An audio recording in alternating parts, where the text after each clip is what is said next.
Assalamualaikum warahmatullahi wabarakatuh. Perkenalkan, nama saya Harwindrata Agustianugraha. Di sini saya akan mempresentasikan mengenai tugas identifikasi dan pengembangan kreatif tourism di daerah asal kalian. Nah, untuk objek yang saya pilih atau destinasi adalah Balai Pemuda Surabaya. Balai Pemuda Surabaya terletak di Jalan Gubernur Suryo nomor 15 Surabaya. Di sini akan saya jelaskan mengenai sejarahnya terlebih dahulu. Balai Pemuda sendiri dibangun pada tahun 1907.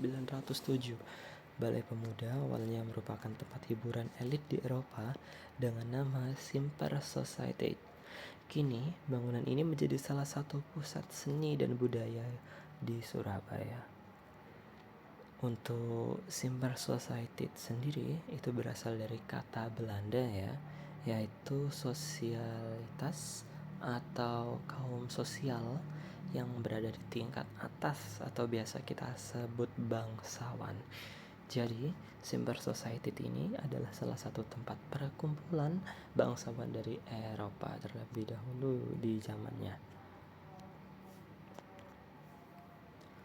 Nah, mengapa saya memilih Balai Pemuda sebagai tugas untuk identifikasi dan pengembangan? Karena Balai Pemuda sendiri dapat kita identifikasikan menjadi dua hal. Yang pertama yaitu wisata konvensional. Balai Pemuda dapat menjadi destinasi bagi wisatawan yang ingin menikmati keindahan arsitektur klasik dan sejarahnya. Pengunjung datang untuk melihat bangunan bersejarah serta menyaksikan berbagai acara seni dan budaya tanpa keterlibatan langsung. Seperti pameran seni budaya, wisatawan dapat mengunjungi dan menikmati pameran lukisan, fotografi, atau festival budaya yang diselenggarakan di Balai Pemuda. Nah, untuk poin identifikasi dan pengembangannya, Balai Pemuda seperti yang saya jelaskan dapat dikategorikan sebagai wisata konvensional ya, di mana para pengunjung dapat menyaksikan secara langsung tanpa ikut campur atau terlibat secara langsung dengan pelaksanaan kegiatan atau wisata di sana. Jadi para pengunjung dapat berekreasi atau berlibur dan berwisata ke Balai Pemuda. Dan salah satu poin menariknya adalah untuk menikmati festival budaya yang cukup sering diadakan di sana.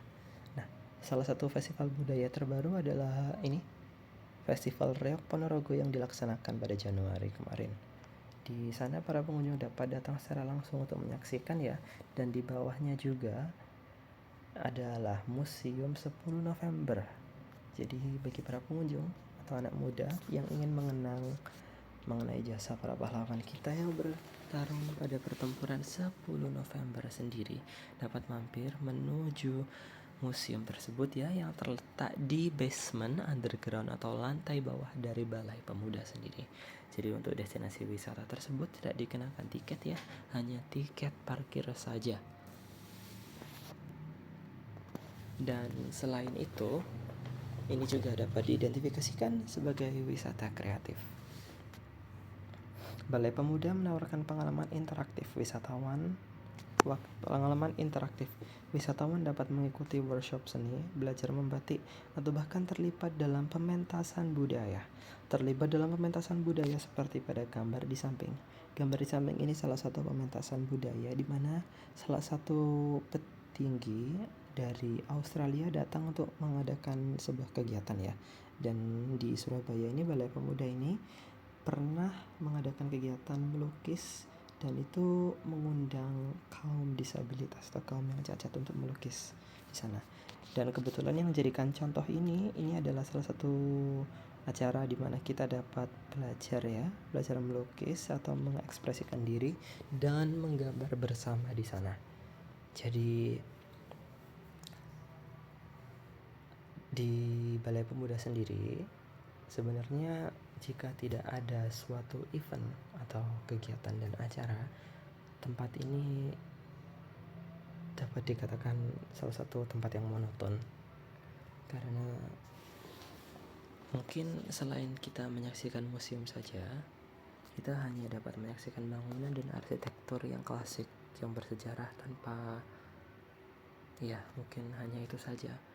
Cukup monoton dan bland.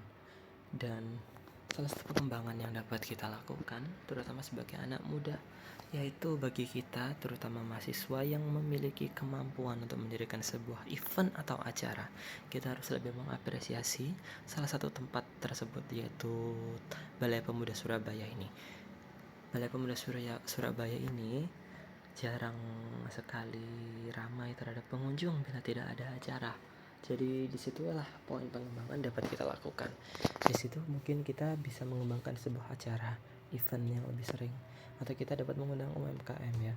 Dan salah satu penopang pengunjung atau turis di sana adalah UMKM yang menyediakan pelatihan melukis. Jadi di sana itu setiap weekend terkadang ada UMKM yang menyediakan booth sendiri, tempat sendiri.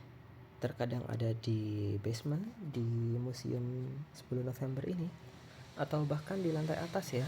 Jadi di sana kita dapat belajar melukis dan membawa karya kita untuk pulang. Jadi sayang sekali ya, Balai Pemuda ini memiliki potensi dan kurang dapat kita kembangkan. Nah, mungkin sudah bisa kita simpulkan ya, Balai Pemuda Surabaya merupakan destinasi wisata yang dapat dinikmati dalam dua pendekatan berbeda. Sebagai pariwisata konvensional, wisatawan datang untuk melihat arsitektur bersejarah, menikmati pameran seni, atau menghadiri pertunjukan budaya sebagai penonton. Namun, sebagai bagian dari pariwisata kreatif, Balai Pemuda juga menawarkan pengalaman interaktif, di mana wisatawan dapat berpartisipasi dalam workshop seni, belajar membatik, atau bahkan terlibat dalam pementasan budaya. Nah, untuk poin utama dari identifikasi sendiri, yaitu Balai Pemuda Surabaya ini dapat kita kategorikan sebagai wisata konvensional dan juga wisata kreatif. Dapat kita identifikasi sebagai dua spot itu ya. Dan dengan adanya kegiatan kreatif ini, Balai Pemuda tidak hanya menjadi tempat untuk dikunjungi, tetapi juga ruang untuk berkarya dan merasakan pengalaman budaya secara langsung. Sekian presentasi dari saya.